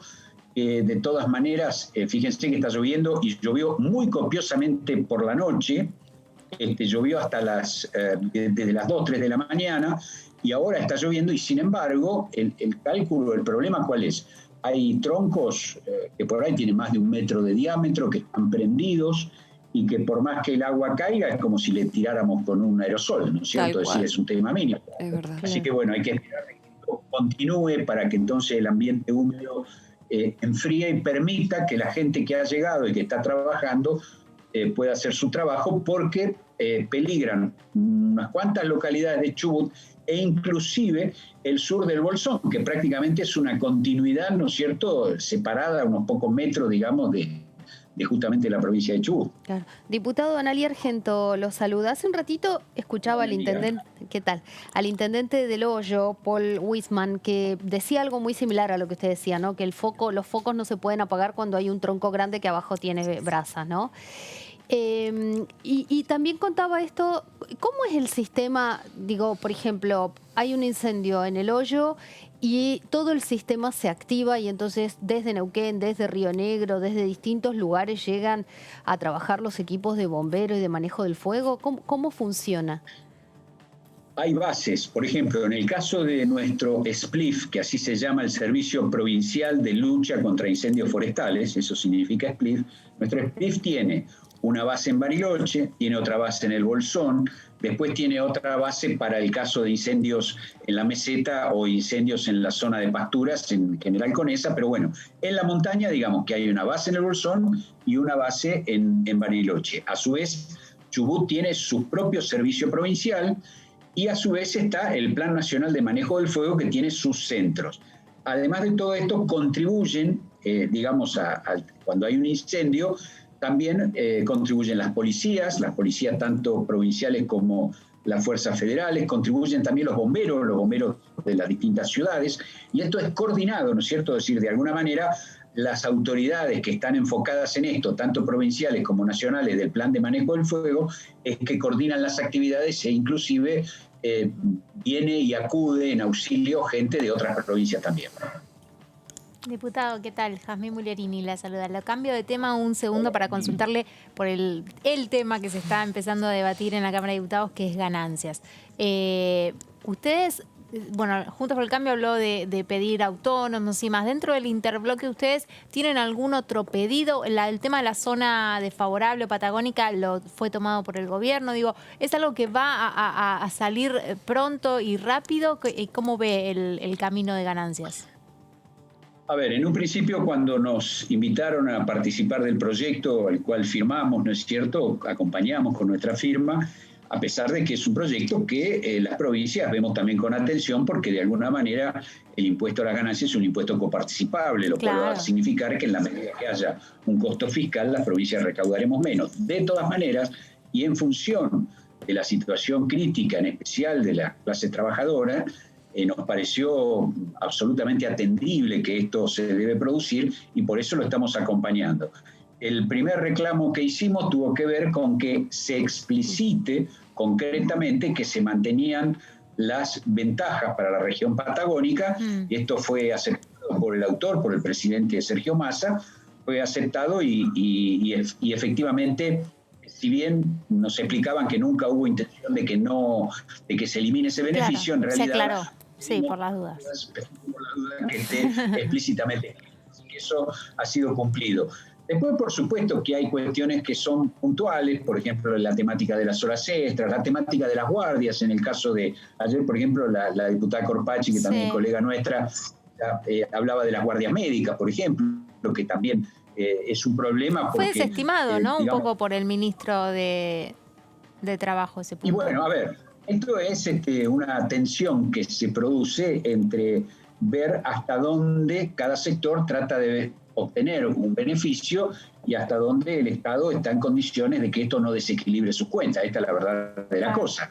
Entonces, nosotros, en ese sentido, por ejemplo, un tema que vamos a seguir insistiendo y vamos a acompañar a ver si se produce, es que la modificación de este mínimo no sea anual, porque fíjense ustedes que nosotros ahora, la mayoría de los gremios privados están en paritarias, entonces, si esto es anual, lamentablemente lo que va a suceder es que en unos pocos meses, con los aumentos que haya, nuevamente van a ser alcanzados muchos trabajadores. Entonces, pensamos que quizás habría que pensar en una cuestión, en especial mientras se mantenga estos índices inflacionarios, una cuestión cuatrimestral o semestral. Lo pediremos, lo solicitaremos, pero vuelvo a repetir, en la base estamos apoyando el proyecto porque nos parece que justamente es algo que lo que se pueda conseguir es bueno, por más que haya que discutir en profundidad, inclusive algunas cuestiones de orden filosófico, ¿no? Con los jubilados y demás que no deberían pagar. ¿Le seguiría esto una reforma tributaria a este impuesto? Por ejemplo, la cuestión autónomo monotributista, que de hecho Arias habló con respecto al autónomo, él dijo no modifica porque con el ajuste en el monto máximo que factura están alcanzados por monotributo en la categoría que ellos no pagan.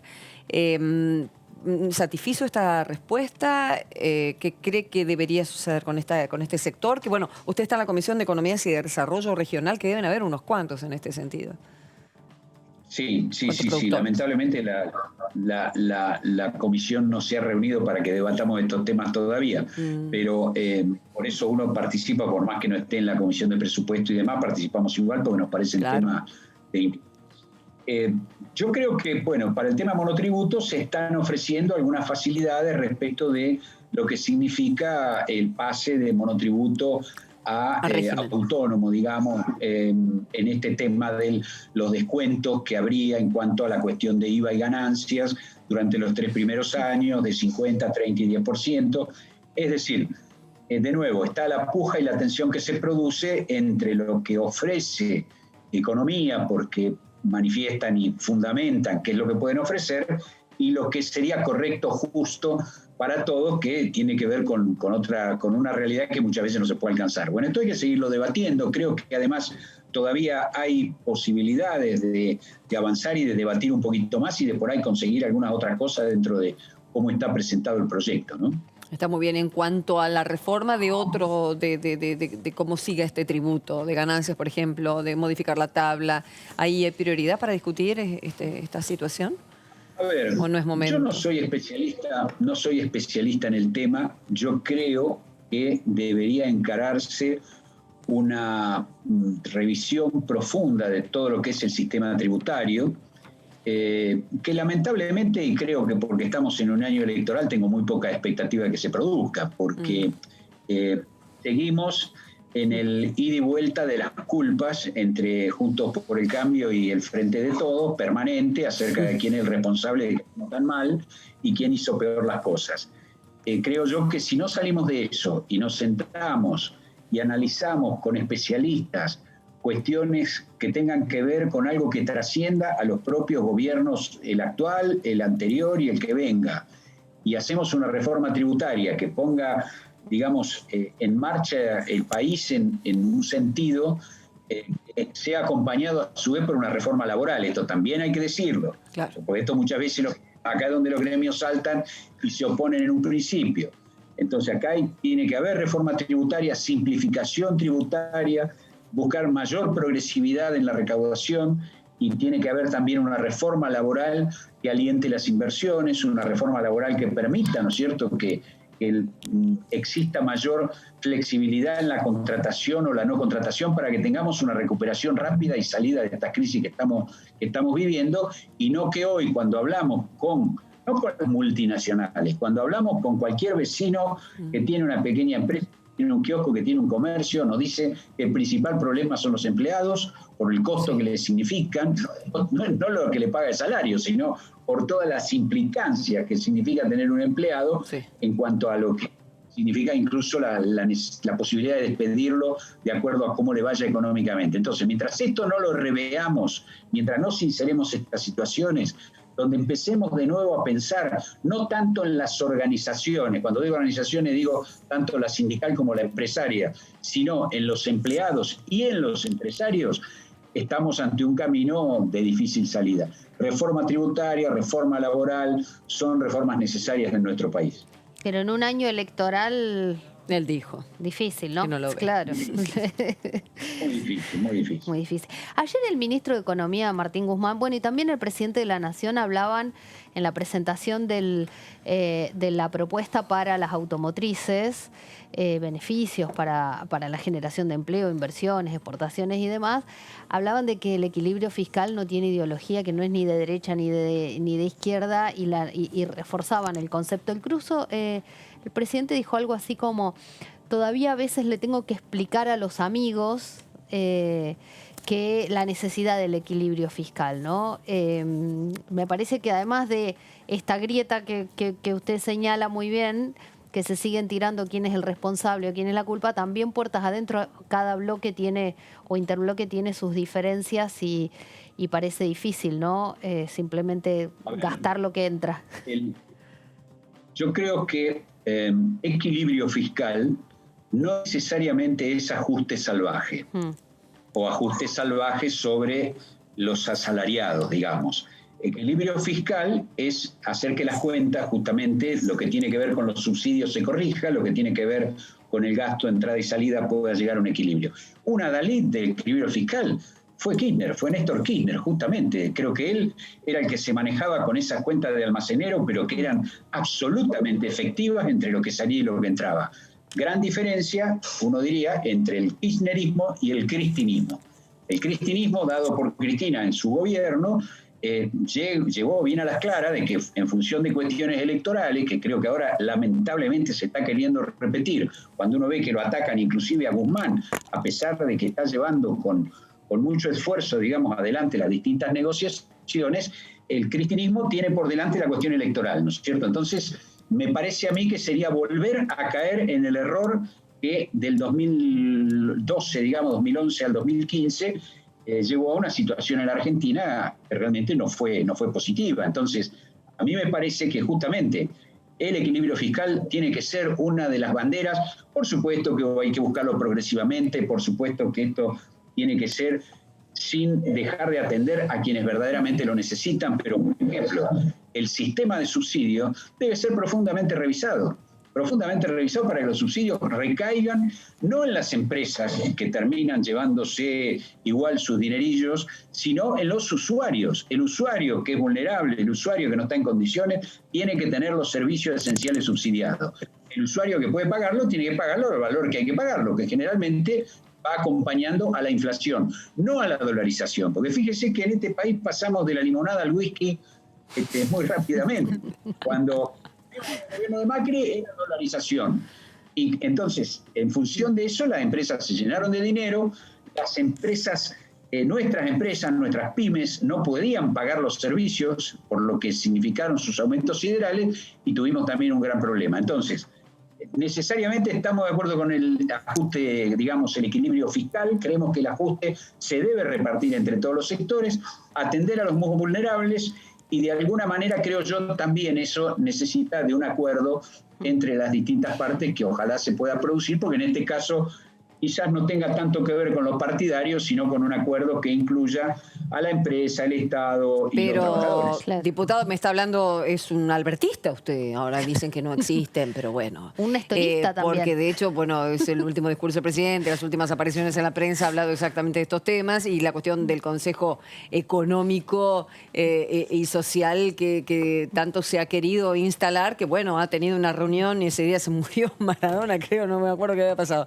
Pero algo pasó que casi no se habló de ese tema que es profundísimo y muy importante, que todas estén en la mesa acordando. El Consejo Económico ¿no? y Social fue el día de las vacunas VIP. Claro. Ah, claro, eso fue. Maradona se murió hace más claro, tiempo ya. Sí. Exactamente, lo de las vacunas VIP. Las mayorías rionegrinas Somos albertistas, de Alberto Bretilnec, que es el conductor de nuestro partido provincial. Igual, la arregló bien. Claro, sí. Me quedé pensando, en una reforma tributaria implicaría un ordenamiento y hay impuestos que a veces se superponen, ¿no? Si uno quita impuestos que se superponen, o en el ámbito nacional o provincial o en algún lado, va a haber algún impuesto que se quita y va a haber menos ingresos, ¿o no? Porque también está ese problema, ¿no? Que cuando uno ordena... Sí, por eso creo yo que hay que hacer acuerdos para que enfoquemos el país como un todo. Es decir, fíjense ahora con el tema, voy a decir cosas que quizás políticamente no son las más correctas y convenientes, pero con todo el tema COVID, el sector privado, tanto trabajadores del sector privado como los empleadores del sector privado, fue el que sufrió, a pesar que sufrió menos por la gran ayuda que destinó el Estado Nacional, pero lo cierto es que mientras tanto hubo inmensos sectores del sector público, en especial los sectores burocráticos y administrativos, que no fueron a trabajar en todo el año y que todavía siguen sin ir a trabajar. No estoy hablando de la gente que está poniendo la vida en todo esto, no estoy hablando de la gente de la salud, de la gente de la seguridad, de la gente imprescindible que está trabajando por parte del Estado.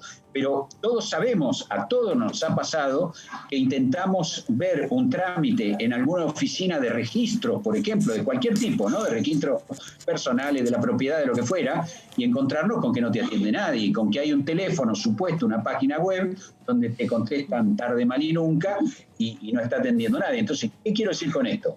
Obviamente, si hay de alguna manera este tipo de reformas, hay que repensar y rediscutir también el rol de los trabajadores públicos, el rol del Estado, cómo equilibramos ingresos y egresos. Sí, seguro, se van a dar tensiones, se van a dar discusiones, pero me parece que en la medida que estabilicemos el país, en la medida que podamos entrar en una senda de crecimiento, esto va a poder ser hecho. Yo creo que esta es una oportunidad para la Argentina, porque estamos de nuevo ante una situación donde nuestros commodities, donde lo que producimos, donde el conocimiento tecnológico hoy está valiendo mucho. Y se está valiendo mucho y uno lo puede hacer valer y puede armar algo contracíclico, digamos, anticíclico, perdón, para poder, cuando las cosas cambien, ver cómo lo atajamos. Me parece que es un estos cambios. Luis, lo saco un poco de tema para saber cómo va el plan de vacunación en la provincia, porque uno se queda con lo propio y con lo que lo rodea. Acá en Buenos Aires seguimos con los mayores de 80, con líos enormes en cuanto a en la organización en algunos lugares. En otros funciona muy bien, mis padres se han vacunado, afortunadamente, todo bien, en regla, hicimos todo esa vigilia para anotarlos, que fue el primer día, que fue medio escandaloso. Pero bueno, lo han hecho. En provincia también, en provincia se puede anotar cualquiera. De hecho, provincia de Buenos Aires estoy hablando, y esperar, por supuesto, el turno. Docentes tienen prioridad, también en ciudad. ¿Cómo están ustedes con el tema? Nosotros se ha habilitado una app a partir de la cual o a través de la cual nos podemos anotar. Yo me he anotado también. Estamos esperando que nos avisaron, nos mandan un mail en el cual nos dicen que estamos dentro del sistema. Ajá. Entonces, una vacunación lamentablemente lenta, esto hay que decirlo, porque estamos con poca vacuna, es lo que está pasando en todos lados, pero hay un alto índice de las vacunas que han llegado se han aplicado. En su gran mayoría se están aplicando. En este momento están aplicando con los docentes, por ejemplo. Bien. Entonces, ahí es donde aparecen las problemáticas. Para evitar las cuestiones, vamos a decir así, de que se manejen las cosas arbitraria o personalmente, todo se hace a través del sistema centralizado. Esto implica que muchas veces los datos, falta una dirección es cerrada, un teléfono no está, un correo no es el que corresponde, y esto hace que haya que ir ajustándolo permanentemente y que por ahí se tarde un poco más de lo que uno debería hacerlo. Pero se está haciendo todo, por lo menos con transparencia, porque creemos que lo que no podemos es poner en juego la fe de la gente en el Estado y en los gobiernos, ¿no? Es un tema central. Ha dolido mucho lo que sucedió, se han tomado las medidas correspondientes, pero es cierto que es una situación que no debería suceder, ¿no? En un tema tan límite como es vacuna, que es vida o muerte para muchos. lamentablemente dando todos los días. Los que se regodeaban sacando sus tweets ahora del frente de todos en contra de que habían hecho esperar a los abuelos en Ciudad de Buenos Aires, y ahora se regodean a partir de que Beatriz Arlo dice que la invitaron a formar parte, que de acuerdo como uno lo lee, puede ser que la invitaron a formar parte de un programa de estímulo para vacunar a la gente, o puede ser que le dijeron te vacunamos antes. Me parece que con ese criterio crítico yo también podría criticar a quienes fueron voluntarios con las vacunas, y por supuesto que tienen derecho a vacunarse antes. Quiero decir, si usamos esto políticamente, el descrédito es para todos. Bien. Me toca a mí, mañana le toca al otro, y entramos en un barro donde lamentablemente las cuestiones de salud no deberían entrar. Gracias, diputado. Ha sido usted muy amable y muy claro en eso último. Es interesante que se incorpore también, ¿eh? Todos somos parte de esta política que tenemos que cuidar. Gracias, Luis. Un placer. Hasta luego. Que siga muy bien. Ayer hubo reunión aquí enfrente, una segunda parte de una reunión que ya se estaba manteniendo, que se había mantenido la semana pasada con un grupo muy nutrido de gremialistas que vinieron a contarle al presidente de la Cámara de Diputados y a otros diputados la situación real con respecto a los reclamos que cada gremio tenía con respecto a este proyecto de ley de ganancias en el tramo que va hasta los 150.000 pesos, que no tributen, es la idea. Habló Pablo Moyano, secretario adjunto de Camioneros, vicepresidente independiente, justo decirlo también, y dijo lo siguiente. Con toda la expectativa del nuevo proyecto que se ha presentado para eliminar ganancias, mejor dicho, aumentar el mínimo no imponible. Nosotros del Frente Sindical hemos venido más de 40 gremios para ratificar el apoyo a este proyecto. Es un reclamo histórico de muchas organizaciones que venimos sufriendo el pago al trabajo, ¿no? El impuesto al trabajo. Ojalá que sean lo que se debata, se puedan introducir algunas modificaciones que también venimos a plantearles y que en los próximos días sea aprobado de una vez por todas, ¿no? El gobierno anterior le mintió al pueblo argentino llevándolo como eje de campaña, no lo cumplió y más trabajadores pagarán ganancias. Así que bueno, ojalá que a partir de esta aprobación de este proyecto miles y miles de trabajadores van a dejar de pagar parte de su salario al Estado. La intención y el objetivo del gobierno para este año es bajar la inflación. Creo que el proyecto se ha votado donde los grandes empresarios por única vez aporten al Estado para solventar los gastos de aquellos los que menos tienen. Es un esfuerzo importante para empezar a dar trabajo, ¿no? Y creo que este proyecto que se va a votar en los próximos días va a originar más trabajo y mejores salarios. Eso estamos convencidos. Por eso estamos acá para tratar de, si podemos, introducir algunas modificaciones para seguir mejorando el poder adquisitivo de los trabajadores. Quienes habitan este mundo parlamentario son muchos y muy variados. No solamente están los diputados y diputadas que vemos a diario y quienes entrevistamos, sino es un mundo que tiene mucha riqueza en cuanto a servicio, en lo que se refiere al ámbito, a la gestión parlamentaria. ¿Qué significa gestionar aquí dentro, en el Palacio de las Leyes, entre tantos que tienen sus propios talentos, que vienen desde distintos lugares, pero que confluyen, distintos lugares del conocimiento, quiero decir, pero que confluyen para trabajar aquí, en este poder del Estado, ni más ni menos que el poder legislativo?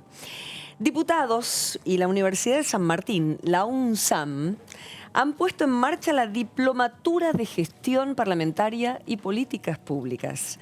Es un convenio de colaboración y capacitación que fue firmado por el presidente de la Cámara Baja, Sergio Massa, y el rector de la Universidad de San Martín, Carlos Greco, y se abrió la inscripción hoy miércoles 10 de marzo para la 7ª edición. Ya vienen haciéndolo otras veces anteriores. Esta es la 7ª de la diplomatura que va a arrancar a cursarse el 5 de abril. La primera vez, esta junto a la UNSAM, una universidad que tiene un gran reconocimiento por todo lo que trabaja. La diplomatura es gratuita y abierta a toda la comunidad y se va a llevar adelante en el ICAP, el Instituto de Capacitación Parlamentaria, dependiente de la Secretaría de Parlamentaria de la Honorable Cámara de Diputados de la Nación. Por supuesto, hay una inscripción que se está llevando a cabo, ahora vamos a ver en qué estadio está, de la Honorable Cámara. Ahí está, sitio web, hcdn.gov.ar. .gov.ar con el /ICAP y la barra diplomatura. Ahí lo tenés, igualmente te metes en la cámara y lo vas a hacer. ¿Quién es el responsable de todo esto? ¿A quién hay que pedirle lugar en esta diplomatura? Ahí está, Eduardo Cerñul. ¿Cómo va, Eduardo? ¿Qué Bien, dice? muy bien. Eduardo es secretario parlamentario de la Honorable Cámara. Así es. ¿Qué hace un secretario parlamentario? Para empezar. El secretario parlamentario, de acuerdo al reglamento, lleva todos los asuntos y las cuestiones que tienen que ver con el trámite legislativo y asiste al presidente y a los demás diputados durante la semana en las reuniones de comisiones, más las sesiones, obviamente. Pero son muchas tareas. Por ejemplo, ¿qué proyectos de ley, quiénes van a intervenir, el llamar a la oposición? ¿Cuáles son concretamente? Bueno, de acuerdo a la Constitución, el procedimiento de sanción de las leyes tiene una reglamentación que después cada Cámara establece a través de los reglamentos. Y desde que un proyecto de ley ingresa presentado por una diputada o un diputado por la mesa de entradas hasta que obtiene sanción definitiva y se comunica al Poder Ejecutivo, es responsabilidad del secretario parlamentario. En el medio, para decirlo de alguna manera, está todo el trabajo en comisiones, que es a veces el trabajo que no se ve y que gracias al trabajo de ustedes puede llegar a toda la población y al ciudadano común, digamos, que observa cómo trabajan los distintos diputados y diputadas, más los asesores y las asesoras. Ahora hablamos de esta maravillosa y los secretarios diplomatura. de cada comisión, ¿no? Y los secretarios de cada comisión. Ahora hablamos de la diplomatura, quería decir, pues, viste cuando te pregunta, pero hay que estudiar para ir ahí. Hay muchas profesiones que trabajan en la Cámara, pero es muy genial que se pueda trabajar concretamente en lo que es la gestión, lo que está hablando aquí Eduardo. Por ejemplo, llega un proyecto de ley que presenta un diputado X de la oposición, de una provincia. Lo ingresa. ¿Cómo es ingresar? ¿A quién llama? ¿Dónde lo pone? ¿Hay un buzón? ¿Cómo es? Bueno, antes de la pandemia, la mesa de entradas recibía en formato papel de manera presencial. Sí. Desde marzo, hace un año prácticamente, los diputados pueden ingresar los proyectos de ley, de resolución o de declaración en una casilla de correo que es la de mesa de entradas. Personal especializado evalúa, de acuerdo a la temática, qué comisiones deben intervenir y se destinan, se les da giro, el llamado giro a través del trámite parlamentario que se publica en la página web, así que es toda información pública que puede chequear cualquier ciudadano de acuerdo al trámite que se le otorga un proyecto. En la medida que el trabajo en comisión prospera, se publica el dictamen final en el llamado orden del día, que es la vieja, digamos, modalidad de publicación impresa desde que el Congreso funciona en democracia, de acuerdo a la Constitución, y se agregan las nuevas tecnologías a través de las páginas web, que es, digamos, el material que no solo los ciudadanos, sino los diputados y las diputadas deben contar para comenzar la discusión en sesión. Perfecto. ¿Y ahí se gira a comisión? ¿Quién es el encargado, encargada? Justamente, digamos, hay personal especializado. Perfecto. Y la responsabilidad final la tiene el secretario parlamentario. Muy bien. La secretaría parlamentaria. El secretario parlamentario es Eduardo Cerñul, que viene a contarnos de una diplomatura muy interesante que va a empezar a funcionar, pero si antes las chicas quieren hacer una otra pregunta. Sí, uno ve que los periodistas parlamentarios que llevan más años en el Congreso o los diputados que llevan muchas reelecciones por ahí conocen mucho el reglamento, ¿no? Pero me imagino, por ejemplo, me acuerdo una sesión que en la madrugada del año pasado hubo una discusión por un dictamen de comisión que en el recinto le agregaron algo al proyecto, hubo una discusión y Sergio Massa, como presidente de la Cámara, propuso que volviera a comisión. Y se aplicó, no me acuerdo ahí, ahora me va a ayudar y me va a decir que se aplicó. Uno tiene la fantasía, ¿saben todos los diputados o los responsables, digo, el presidente de la Cámara, o hay un secretario parlamentario que es el que les va chiflando? Esto se puede salvar de esta manera, como pasó también con el diputado aquel de Salta, que hubo que aplicarle también. El exdiputado. El exdiputado, sí. Sí. Las cuestiones reglamentarias es justamente la ley que rige el funcionamiento interno del cuerpo. Y si, Analía, me pedís un ejemplo, es como la ley, la ley se considera conocida por todos. Entonces, al ser la norma de convivencia, es el presidente en el recinto el responsable de hacerla cumplir. Y si mal no me acuerdo, porque ya fueron varias las sesiones y sesiones de muchas horas, a propuesta del diputado Zarghini, el presidente de la Cámara, a moción del diputado Zarghini, el presidente de la Cámara la puso a votación y el cuerpo decidió aprobarla para que ese tema en tratamiento volviera a la discusión de comisión. Si son las diferentes mociones del artículo 127 que permiten ordenar el trabajo en la sesión, porque, como todos sabemos, la sesión no es una asamblea universitaria o no es una asamblea de un club de fútbol o de una asociación civil. Es una sesión de de las cámaras de uno de los poderes del Estado. Entonces, ese reglamento, que es la norma de convivencia común, el presidente debe hacerla cumplir. ¿El reglamento enterito? ¿Te sabes, Eduardo? Obviamente que sí, porque... Bueno, alguno lo puedo ver en el teléfono. Mira, no te digo, te voy a ser sincero, porque si te lo digo quiere decir que cuando no te lo digo, te miento. La que más sabe del reglamento es la prosecretaria legislativa Marta Lucheta. Entonces, yo antes de ir a buscar en el reglamento, me doy vuelta, que es la persona que me asiste y asiste al presidente, y ella me saca de la duda enseguida. Marta, ¿qué dijo? Marta Lucheta. Te mandamos un cariño, Marta. ¿Cuánto hace que está en la Cámara? Más de 40. Claro, Marta Lucheta es una histórica de la Cámara. Hubo un reconocimiento en el acto de ayer, me dice, ha gustado muy bien a las mujeres que trabajan en gestión parlamentaria hace tantísimos años. Cuánta historia debe haber visto, ¿no? Es interesante. Sí,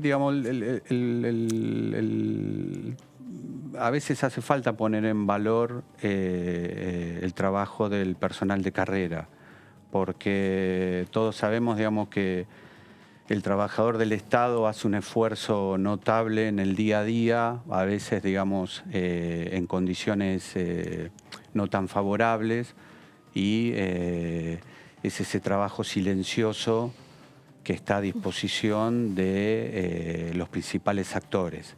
Y tanto Marta, ahora Carlos Ferreiro, que era el director de comisiones, también se jubiló la jefa de mesa de entrada, es decir, todo personal de carrera formado durante tantos años por distintas administraciones y distintas presidencias, que a la hora de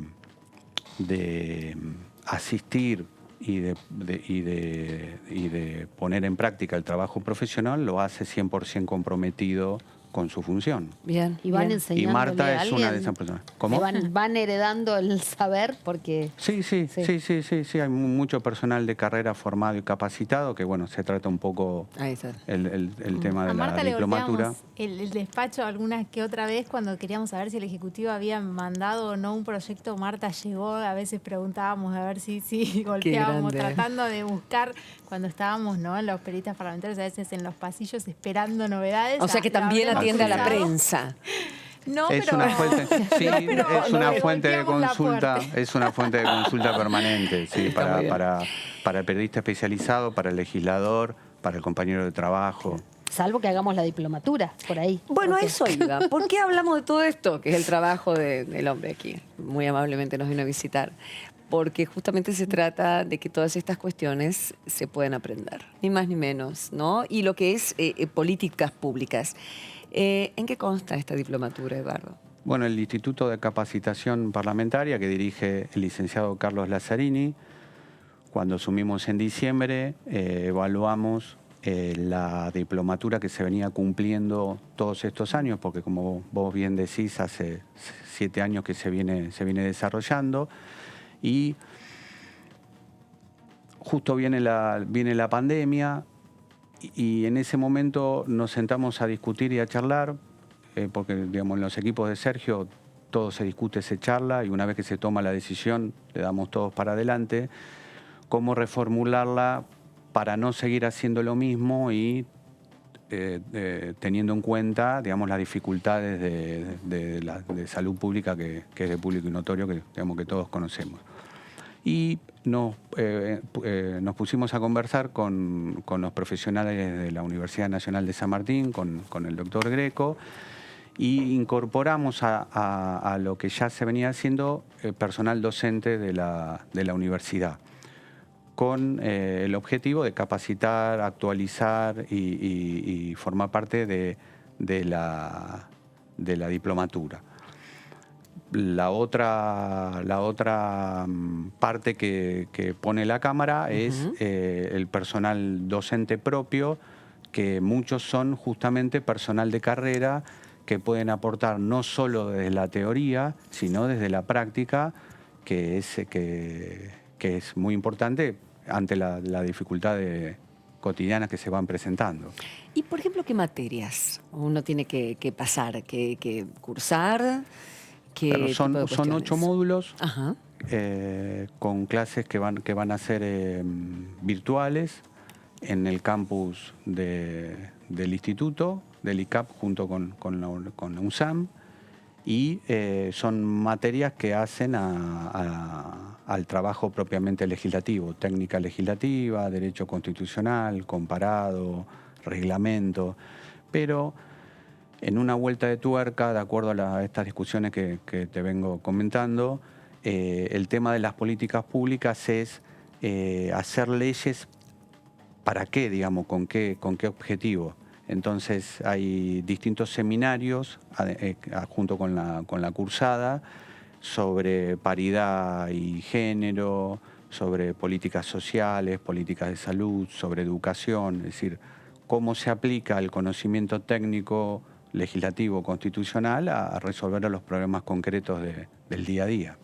Yo opino que todos los que se presentan para diputados y diputadas de la Nación deberían hacer esta diplomatura o por lo menos algún seminario en cuanto a lo que es justamente entender en qué mundo se están metiendo, si es que no vienen por ahí de la política formal, donde tienen o han estudiado Derecho o alguna de esas carreras más sociales. Colegas que gracias a Dios. ¿no? Bueno, sí, hay periodistas. Hay periodistas que lo hicieron. Gracias a Dios no, digamos, si la ley fuera una cuestión de abogados, la Facultad de Derecho estaría en el recinto. Sin embargo, qué bueno eso. En el recinto hay hombres y mujeres que no son abogados, muy y diferentes. de diferentes profesiones, que no solo tienen ideas propias, sino que además desarrollan otro tipo de tareas. No obstante eso, digamos, el curso está dirigido al público, es gratuito, está dirigido al público abierto, con inquietudes obviamente parlamentarias, y además, junto con Carlos Lazzarini, digamos, le incorporamos una visión federal para que aquel personal de legislaturas o de consejos deliberantes pueda inscribirse y participar también.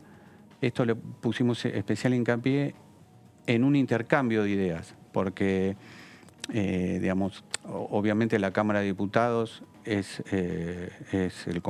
una de las cámaras del Congreso de la Nación, pero, digamos, no queremos imprimirle un tono académico a la diplomatura, sino que sea de intercambio también de experiencias, porque hay muchas legislaturas, muchos consejos deliberantes muy grandes, con también personal muy capacitado y personas que saben mucho, que además en la resolución de los problemas pueden aportar, digamos, en el intercambio. Digamos, la idea es el intercambio con criterio federal. Está muy bueno. O que cuando terminen esta diplomatura puedan llevar todos esos conocimientos a la legislatura de sus respectivas provincias. De eso se trata. Y modernizarla y profesionalizarla aún más, ¿no? Me las imagino en los pequeños pueblos, en las pequeñas localidades que se necesita, ¿no?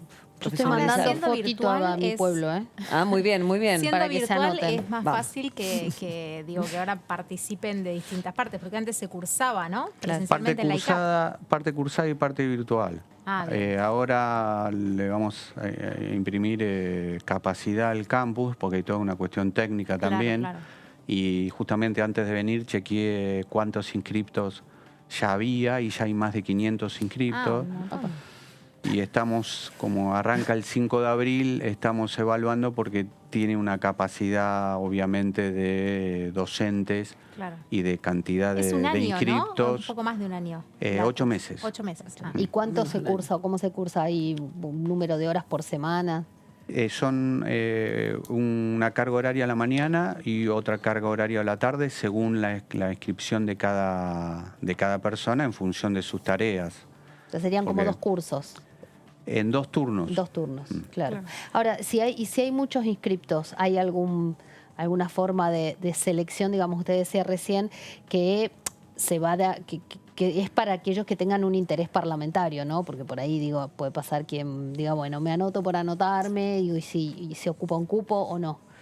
Claro, digamos, la prioridad obviamente la tiene el trabajador de la Cámara, porque, digamos, a lo mejor un diputado que ingresó hace un año, tiene personal que se incorpora, entonces necesita una capacitación. Los propios trabajadores de la Cámara, digamos, los trabajadores de las comisiones, y bueno, esperemos no tener que decirle a nadie que no, pero hay una prioridad porque obviamente hace a la capacitación de los operadores propios del sistema legislativo. Entonces van a tener que abrir, porque seguramente después de esta emisión, van a sumarse unos cuantos a querer hacerlo. ¿Se extraña el municipio de Tigre, Eduardo? El señor fue secretario de gobierno, por eso le pregunto. Sí, se extraña y se siente la necesidad de seguir acompañando a Sergio y a Malena en el desafío que nos planteamos en el 2007, cuando ganar era una utopía, porque venía una gestión de muchos años del vecinalismo, y la verdad que tanto Sergio como Malena, desde el inicio, ya con los temas de seguridad, de salud o de educación, era levantarse a la mañana y arrancar con 50 cosas para hacer. Por eso de políticas públicas creo que podemos hablar. Sí, digamos, hoy por hoy, digamos, la planificación de las políticas públicas, teniendo en cuenta que a cada política le corresponde un recurso, es una cosa muy seria, de mucha responsabilidad, porque, digamos, no solo hay que hacer las cosas bien, sino que además hay alguien que después viene y lo revisa, como son los tribunales de cuentas, o bueno, digamos, en nuestro carácter de funcionarios públicos, digamos, siempre estamos obligados a rendir cuentas. Entonces es muy serio, digamos, desarrollar políticas públicas, no es algo que se pueda hacer de manera improvisada.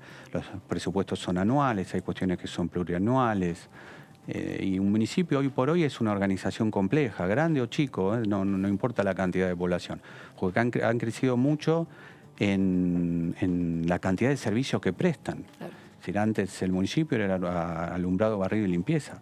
Hoy por hoy, si tenemos en cuenta que Sergio y Malena construyeron escuelas en Tigre, digamos, cuando sabemos que la responsabilidad de la educación la tiene el Estado provincial. Y tantos municipios que replican esto que estás diciendo, ¿no? Que toman la realidad de los vecinos y dicen, bueno, armemos esto o lo otro y saquemos esta política determinada más allá de lo que la provincia dice. Sí, yo reciente hubo un gran intendente en Tigre, Ricardo Ubieto, que era vecinalista y cumplía muy bien determinadas funciones. A partir del 2007, con Sergio, se empezaron a desarrollar otras funciones, como todos sabemos, por ejemplo, la seguridad. Entonces, claro, eso, a veces ser precursor también lleva a que los municipios vecinos, o gracias a la comunicación, otros municipios, busquen y traten de intercambiar experiencias. Y hoy por hoy, a más de 10 años... 12 años de haber empezado a ejecutar esas políticas, que son permanentes y hay que corregirlas permanentemente, podemos decir que hay una media de municipios que adoptaron determinadas políticas que fueron exitosas. Y estamos hablando de esto porque ni más ni menos que se trata de seguir estudiando en la vida, y si te interesa todo lo que tenga que ver con la actividad parlamentaria, hay un lugar que funciona desde hace mucho tiempo aquí en la Cámara, pero que ahora se profesionalizó aún más, se llenó con la experiencia y el enorme prestigio de la UNSAM para esta diplomatura en gestión parlamentaria y políticas públicas, y de qué manera profesionalizar el trabajo, como lo decía Eduardo, secretario parlamentario. Gracias por traernos un poco de nuestra realidad, más allá de lo que nos cuentan, lógicamente, y las leyes que estamos discutiendo. Así que esta es nuestra realidad también. Gracias, Gracias Eduardo. a ustedes. Gracias. Un placer. Gracias, chicas. Gracias. Nos encontramos la próxima, señores, con más DTV, el análisis.